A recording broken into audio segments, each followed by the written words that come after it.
முத்தமிழ் அறிஞர் கலைஞர் அவர்களின் குறளோவியம். மருந்து, அதாவது இந்த மருந்து என்பது நமது உடலில் வாதம், பித்தம், சிலேத்தமம் இந்த மூன்றின் ஏதாவது சமமின்மை தோன்றின், அதாவது இந்த தன்மையில கூடுனாலும் குறைந்தாலும் நம்மளுக்கு நோய் உண்டாகும். அதற்கு கொடுக்கப்படுற ஒரு பொருள் தான் மருந்து. அப்ப இந்த வாதம், பித்தம், சிலேத்தமம் இது எப்படி நம்ம சமமா வைத்துக் கொள்வது, எப்படி சமமாக வைத்து கொண்டால் நம்மளுடைய உடம்பு ஆரோக்கியமாக இருக்கும் அப்படிங்கிறத மருந்து என்ற அதிகாரத்துல மிக தெளிவா வள்ளுவர் சொல்லியிருக்காரு. ஏன்னா திருமூலர் சொல்லியிருக்காருல, நம்மளுக்கு உடம்பை வளர்த்தேன் உயிர் வளர்த்தேன். இந்த உடம்பு ரொம்ப ரொம்ப முக்கியம். இந்த உடம்பை கொண்டுதான் வள்ளுவர் காட்டிய எல்லா அறவழிகளையும் நாம் வாழ்ந்து முடிக்க முடியும், வீடு பேறு அடைய முடியும்.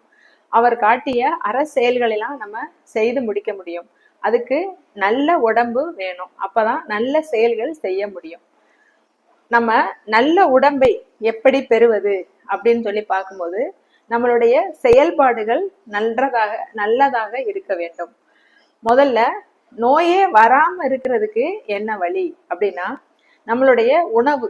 இப்பெல்லாம் அது ரொம்ப ஒரு புகழ்பெற்ற வாக்கியமா இருக்கு, உணவே மருந்துடும். அதுதான் உண்மை.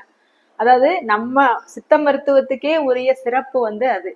நம்மளுடைய உணவு தான் நம்மளுக்கு மருந்து. அந்த அளவுல நம்மளுடைய அந்த விகிதாச்சார முறைப்படி எவ்வளவு சரிவிகித உணவுகளை எடுத்தா நம்மளுடைய உடம்பு ஆரோக்கியமா இருக்கும் அப்படின்லாம் இப்ப ரொம்பவே மருத்துவர்கள் கணிச்சு சொல்லியிருக்காங்க.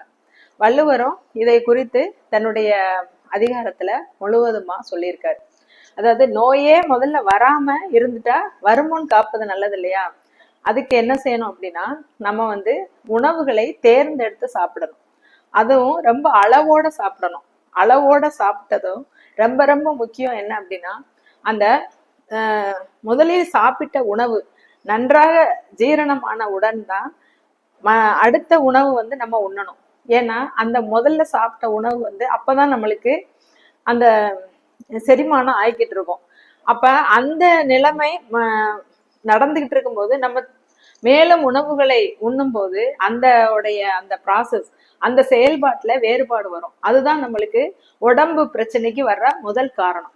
அதனால முதல்ல நம்ம செய்ய வேண்டியது, சாப்பாட்டுல அளவா சாப்பிடணும். அளவா சாப்பிட்டதும் நன்றாக செரிமானம் அடைந்த பின்னுதான் அடுத்த உணவுகளை நம்ம சாப்பிடணும் அப்படின்னு சொல்லிட்டு திருவள்ளுவர் சொல்லியிருக்காரு. அது ஒரு குறள்ல ரொம்ப அழகா சொல்லியிருக்காரு.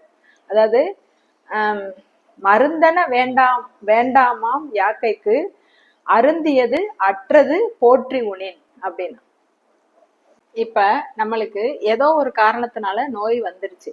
அதனால நம்ம உடனே போய் மருத்துவரை பாக்குறோம். மருத்துவரும் நம்மளை சோதிச்சு பார்த்துட்டு உடனே அந்த நர்ஸு, அந்த செவிலியர் அவங்கள்ட்ட சொல்லுவாங்க, இவங்களுக்கு இந்த மருந்து கொடுங்க அப்படின்னு. அவங்களும் நம்மளை அழைச்சிட்டு போய் மருத்துவர் சொன்ன மருந்தை நம்மளுக்கு கொடுப்பாங்க, நம்மளையும் கவனிச்சுக்கிடுவாங்க. இன்று மருத்துவத்துல உள்ள இந்த 4 விதமான முறைகள், அதாவது கூறுகள், அந்த நோயாளி, மருத்துவன், மருந்து, நம்மை கவனித்துக் கொள்ளுகிற அந்த செவிலியர், இந்த 4 பேரையும் குறித்து நம்மளுடைய திருவள்ளுவர் திருக்குறள்ல சொல்லியிருக்காங்க. இது ரொம்ப ஆச்சரியமா இருக்குது. இப்ப நம்ம பின்பற்றுகின்ற ஒரு மருத்துவ முறை. இத 2000 வருஷத்துக்கு முன்னாடியே வள்ளுவர் சொல்லியிருக்காரு அப்படின்னு நினைக்கும் போது நம்மளால வியக்காம இருக்கவே முடியல. இன்னமும் எதிர்காலத்திலயும் என்ன மருத்துவ முறைகள் பின்பற்ற போறோம், அதுக்கும் நம்மளுக்கு இந்த திருக்குறள்ல வழி இருக்கு. அதையெல்லாம் நம்ம இப்பயே கடைபிடித்து சரியா அதை பின்பற்றணும்னா நம்மளுக்கு நோய்ங்கிற இதுக்கே இடம் இல்லை அப்படின்னு சிந்திச்சு பார்க்க வேண்டியதா இருக்கு. உற்றவன் தீர்ப்பான் மருந்து உழை செல்வான் என்று அப்பால் நாள் கூற்றே மருந்து. அதுதான் இந்த குறள். இந்த 4 பேரையும் குறித்து சொல்லப்பட்ட இந்த குறள். அது மட்டும் இல்ல, மருத்துவர் என்ன செய்வாரு, நம்மளை சோதிச்சு பார்த்துட்டு உடனே மருந்து கொடுக்க மாட்டாங்க. நம்மளுடைய உடம்புனுடைய தன்மை எப்படி இருக்கு, அதாவது இந்த ப்ரெஷர், சுகர்லாம் பார்ப்பாங்க, நம்மளோட வயசை கேட்பாங்க. அப்புறம் இன்னொன்னு ரொம்ப முக்கியமானது, அதாவது எல்லாமே உடல்னால வர்ற நோய் அப்படின்னு நம்ம எடுத்துட முடியாது. ஏதாவது சிக்கல், மன பிரச்சனைனாலையும் கூட நம்மளுக்கு நோய்கள் வந்திருக்கலாம். அதையும் மருத்துவர் ஆராய்வாங்க, கண்டுபிடிப்பாங்க. அதுக்கு அடுத்துதான் நம்மளுக்கு என்ன மருந்தோ அதை கொடுப்பாங்க. அதுக்கும் ஒரு குறள் இருக்கு. அது நோய் நாடி, நோய் முதல் நாடி அது தணிக்கும், வாய் நாடி வாய்ப்ப செயல்.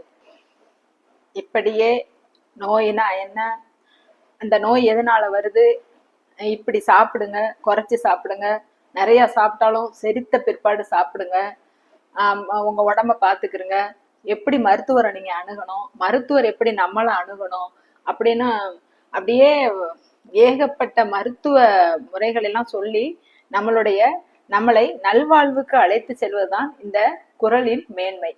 அந்த மேன்மையை புரிந்தவர்களாக நாமும் ஆரோக்கியமுடன் வாழ வேண்டும் என்று இந்த குறளோவியம் அழைக்கிறது. நன்றி, வணக்கம்.